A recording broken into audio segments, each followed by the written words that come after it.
अहमदनगर लोकसभा हा महाराष्ट्रातील महत्त्वाच्या मतदारसंघांपैकी एक आहे। अहमदनगर ही सहकाराची पंढरी आहे। मराठवाडा, विदर्भ व खानदेशाला पश्चिम महाराष्ट्र जोडणारा म्हणून अहमदनगरचं विशेष महत्त्व आहे। खरं तर इथलं राजकारण फार बेरकी राजकारण म्हणून ओळखलं जातं। इथं नात्या गोत्यांचं राजकारण मोठ्या प्रमाणात दिसून येतं। देशात पहिली लोकसभा निवडणूक झाली त्यावेळी अहमदनगर लोकसभा मतदारसंघ अस्तित्वात होता आणि तेव्हापासून म्हणजे 1951 ते 1952 पासून इथं निवडणूक होते। याचाच आढावा घेणारा हा व्हिडिओ पाहण्यापूर्वी आपण फॉर द पीपल न्यूज चॅनलला सबस्क्राइब, लाईक आणि फॉलो कराल। देशात पहिली निवडणूक झाली ती 1951-52 मध्ये आणि या पहिल्या निवडणुकीपासून अहमदनगर लोकसभा मतदारसंघ आहे। म्हणजे देशानं जेवढ्या लोकसभा निवडणुका पाहिल्यात त्या अहमदनगर वासियांनी देखील अनुभवल्यात, त्यासाठी मतदान केलं। आजच्या अहमदनगर लोकसभा मतदारसंघात शेवगाव, राहुरी, पारनेर, नगर शहर, श्रीगोंदा आणि कर्जत जामखेड या 6 विधानसभा मतदारसंघांचा समावेश होतो। सध्याची परिस्थिती पाहिली तर शेवगाव विधानसभा मतदारसंघात मोनिका राजळे या भाजपच्या आमदार आहेत। राहुरी विधानसभा मतदारसंघात प्राजक्त तनपुरे हे राष्ट्रवादी काँग्रेसचे आमदार आहेत। आता ते शरद पवार गटामध्ये आहेत। पारनेर विधानसभेत राष्ट्रवादीचे निलेश लंके आमदार आहेत, ते अजित पवार गटात आहेत। नगर शहर विधानसभा मतदारसंघात संग्राम जगताप राष्ट्रवादीचे आमदार असून ते अजित पवार गटामध्ये आहेत। श्रीगोंदा विधानसभेमध्ये बबनराव पाचपुते हे भाजपचे आमदार आहेत। तर कर्जत जामखेड विधानसभा मतदारसंघात रोहित पवार हे राष्ट्रवादीचे आमदार असून ते शरद पवार गटामध्ये आहेत। म्हणजे महायुती आणि महाविकास आघाडी असा विचार केला तर 6 पैकी महायुतीत भाजपचे 2, राष्ट्रवादी काँग्रेसच्या अजित पवार गटाचे 2 आणि शरद पवार गटाचे 2 आमदार आहेत। गेल्या 5 वर्षात महाराष्ट्राच्या राजकारणात मोठ्या प्रमाणात उलथापालथ झाली आहे। त्याचे पडसाद अहमदनगर लोकसभा मतदारसंघामध्ये दिसून आलेत। राष्ट्रवादी काँग्रेसमध्ये फूट पडून अजित पवारांच्या नेतृत्वाखाली मोठ्या प्रमाणात आमदार हे भाजपबरोबर गेलेत। त्यात अहमदनगर लोकसभेतील पारनेरचे आमदार निलेश लंके तर नगर शहरचे आमदार संग्राम जगताप यांचा समावेश आहे। आता इथलं राजकारण पाहायचं झालं तर आमदार निलेश लंके आणि विद्यमान खासदार डॉ. सुजय विखे पाटील यांच्यात विळ्या भोपळ्याचं राजकारण आणि आमदार संग्राम जगताप तर 2019च्या लोकसभा निवडणुकीमध्ये खासदार विखेंच्या विरोधामध्ये उमेदवार होते। अशा परिस्थितीत येणाऱ्या 2024च्या लोकसभा निवडणुकीत इथली राजकीय परिस्थिती कशी असेल याविषयी खूप जोरदार चर्चा सुरू आहेत। लंके आणि विखे पाटील, जगताप आणि विखे पाटील यांच्यात खरोखर मनोमिलन होणार का अशी शंका अनेक जण उपस्थित करतात।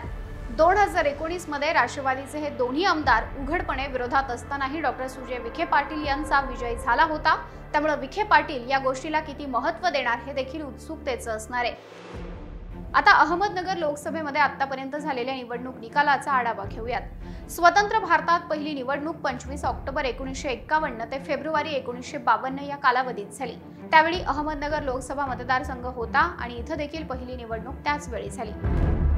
1952 साली झालेल्या लोकसभा निवडणुकीत अहमदनगर लोकसभा मतदारसंघाचे पहिले खासदार झाले भारतीय राष्ट्रीय काँग्रेस पार्टीचे उत्तमचंद भोगावत। 1957 साली झालेल्या निवडणुकीत RK खाडीलकर हे मजदूर किसान पक्षाचे उमेदवार निवडून आले।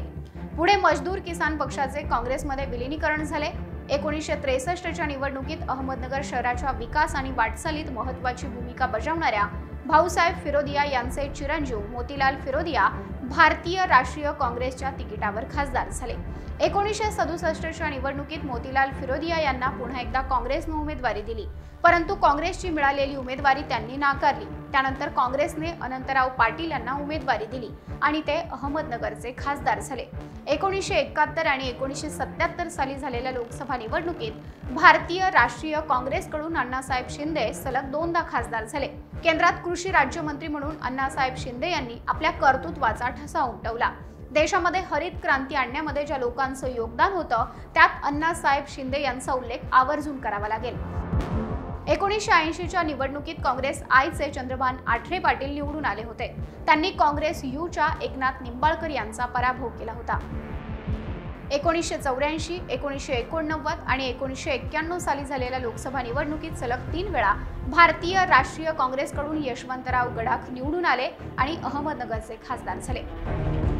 1994 आणि 1996 साली झालेल्या निवडणुकीत भारतीय राष्ट्रीय काँग्रेसकडून मारुती देवराम शेळके खासदार झाले।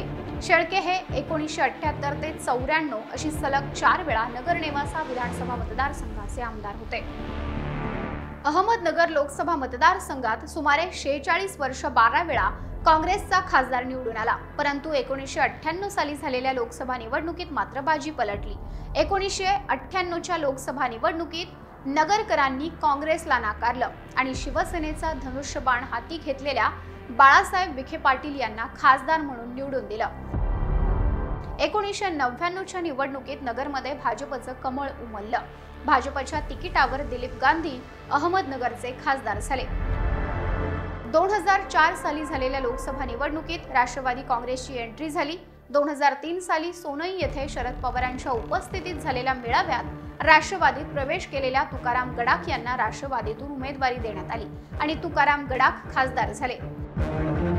2009च्या निवडणुकीत भाजपने पुन्हा दिलीप गांधी यांना तिकीट दिलं आणि दिलीप गांधी हे दुसऱ्यांदा लोकसभेवरती निवडून गेले। त्यांच्या विरोधामध्ये राष्ट्रवादी काँग्रेसने शिवाजी कर्डिले यांना उमेदवारी दिली होती, परंतु 46,731 मतांनी दिलीप गांधी यांनी शिवाजी कर्डिलेंचा पराभव केला।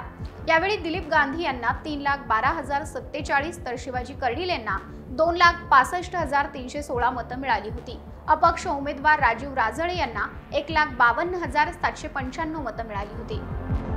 2014च्या निवडणुकीत मोदी लाटेचा भाजपला फायदा झाला। दिलीप गांधी यांना भाजपने पुन्हा उमेदवारी दिली। दिलीप गांधींच्या विरोधामध्ये 2009च्या निवडणुकीत अपक्ष लढलेल्या आणि लाखांहून अधिक मतं घेणाऱ्या राजीव राजळे यांना उमेदवारी देण्यात आलेली होती। राजीव राजळे राष्ट्रवादी काँग्रेसच्या तिकिटावरती निवडणूक लढले होते, परंतु दिलीप गांधी यांनी 2,09,122 मतांनी राजळे यांचा पराभव केला होता। या निवडणुकीत दिलीप गांधींना 6,05,185 तर राजीव राजळेंना 3,96,063 मतं मिळाली होती। 2019 मध्ये दिलीप गांधी यांचं तिकीट कापून भाजपने राधाकृष्ण विखे पाटील यांचे पुत्र डॉ. सुजय विखे पाटील यांना उमेदवारी दिली। डॉ. सुजय विखे यांच्या विरोधामध्ये राष्ट्रवादी काँग्रेसचे संग्राम जगताप लढले, परंतु डॉ. सुजय विखेंनी 2,81,526 मतांनी संग्राम जगतापांचा पराभव केला। डॉ. सुजय विखे यांना 7,04,660 तर संग्राम जगताप यांना 4,23,186 मतं मिळाली। आता 2024च्या लोकसभा निवडणुकीचं रणशिंग लवकरच फुंकलं जाईल, तेव्हा संभाव्य उमेदवार कोण असतील याचीही चर्चा सध्या सुरू आहे। महायुतीमध्ये अहमदनगर लोकसभा भाजपकडेच राहील। इथं भाजपचे विद्यमान खासदार डॉ. सुजय विखे पाटील आहेत आणि तेच भाजपकडून उमेदवार असणार का हा प्रश्न विचारला जातोय, कारण मागील विधानसभा निवडणुकीमध्ये राम शिंदे यांचा विखे पाटील कुटुंबाकडे कर्जत जामखेडमध्ये पराभव झाल्याची चर्चा आहे आणि यामुळे प्राध्यापक राम शिंदे हे देखील पक्षश्रेष्ठींकडे लोकसभा निवडणूक लढवण्यास इच्छुक असल्याचं सांगत असतात। तशी इच्छा ते व्यक्त करतात।